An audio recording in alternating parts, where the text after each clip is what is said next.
Do you think your images are lifeless and dull? Have you ever compared yourself with somebody else's work and thought your images are not that good? Well, in today's video I'm going to demonstrate how to get great images from good photos by dodging and burning your photographs. If you're not familiar with this technique, dodging and burning practically means to darken or brighten certain areas of your image with the goal of creating more interest and contrast in your photo. In order to do that, we have two things to take into consideration. First of all is the direction of light. When you are darkening or increasing the light of certain areas of your image, you want to respect the light in your scene. You don't want to brighten things that are supposed to be in the shade more than things that are directly hit by the sun. Second thing to keep in mind is what we want to accentuate or give more relevance in our photo. Basically, which is the subject within our frame that we want to enhance by using some good lighting.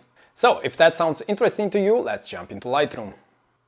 Alright, so I've selected this image to show you how this technique works, and I'm gonna go ahead and apply a preset just to dial in colors and basic adjustments so that we can focus on what actually really matters. So I'm gonna go ahead and open the mask tab. Alright, so what I want to achieve with the dodging and burning techniques is to basically give a little bit more relevance to the subject here that is walking on this path. I want to make the path a little bit more visible, and so to do that I'm gonna darken first of all this front area here that is quite distracting and it doesn't have that much interest. So I'm gonna first of all create a range, color range mask, and I'm gonna click here on this color. And then I'm actually pretty happy with the masking here. I'm probably going to expand this a little bit with the refine slider, something like that. And then I'm gonna intersect this mask with a radial gradient so that we have a selection only here in this bottom left corner. Let's try to follow the natural edge of this big rock in front here. And I'm gonna bring the exposure down, the blacks as well, to keep some contrast, and the whites as well. All right, I think I can go even further with the exposure down here. All right, that looks actually pretty good. All right, then if we take a look at the before and after, as you can see, we have now darkened this area here a little bit. Now, what I want to do is to darken this area on the right side, all this part here, and probably also this one on the left side. So I'm gonna create a couple of radial gradient for that. So I'm gonna create one here. I'm gonna add another one that is going to cover this area. Again, when you create this radial gradient, try to be as close as possible to follow the edges of the mountains. And then we can add another radial gradient that it's going to be on this side, and it's going to darken this area down here. All right, so now we can bring down the exposure, not that much, and perhaps bring down the blacks. That looks actually much better, and a little bit the whites as well. All right, that's looking good. Now we have burned our image a little bit. Let's now do the dodging on our path so that it stands out a little bit more. So I'm gonna create another mask, and I'm gonna create with a color range. Again, I'm gonna select the path here. Okay, so now I'm gonna intersect this mask with a brush, and I can reveal the mask only on the section of my image where I actually want to apply this change. All right, something like that. Let's cover the whole path here. Let's try to simulate also kind of the shape of a cloud that could potentially create this kind of effect that is, you know, when you have clouds that are stopping the sun in some places and in other not, you have this kind of effect where some parts are really bright and some parts are still in the shade. So that's what we are trying to reproduce here. And let's follow also this branch of the path here. to make it look a little bit more natural. There we go. And this part here as well. All right, that's looking good. I think I want to refine the mask a little bit, because this mask is actually a little bit too strong. So I'm gonna bring this down.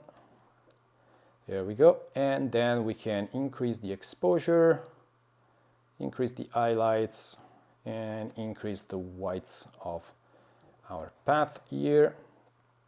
Something like that.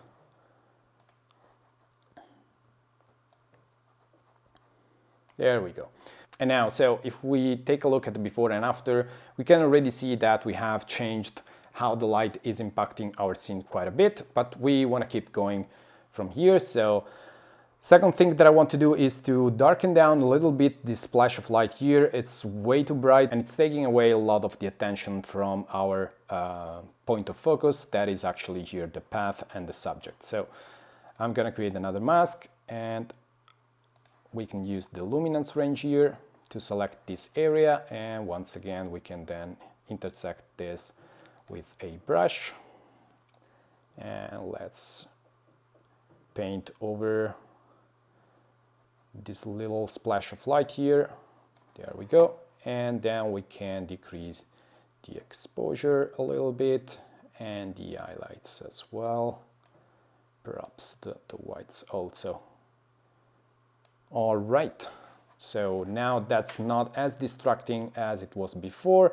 We didn't completely turn it down because that would have felt unnatural, but now it has more or less the same brightness of our path. That was also important, that when we brighten up our path, we didn't make it brighter than a part of the scene that was actually naturally lit by the sun, because that would have looked really, really fake.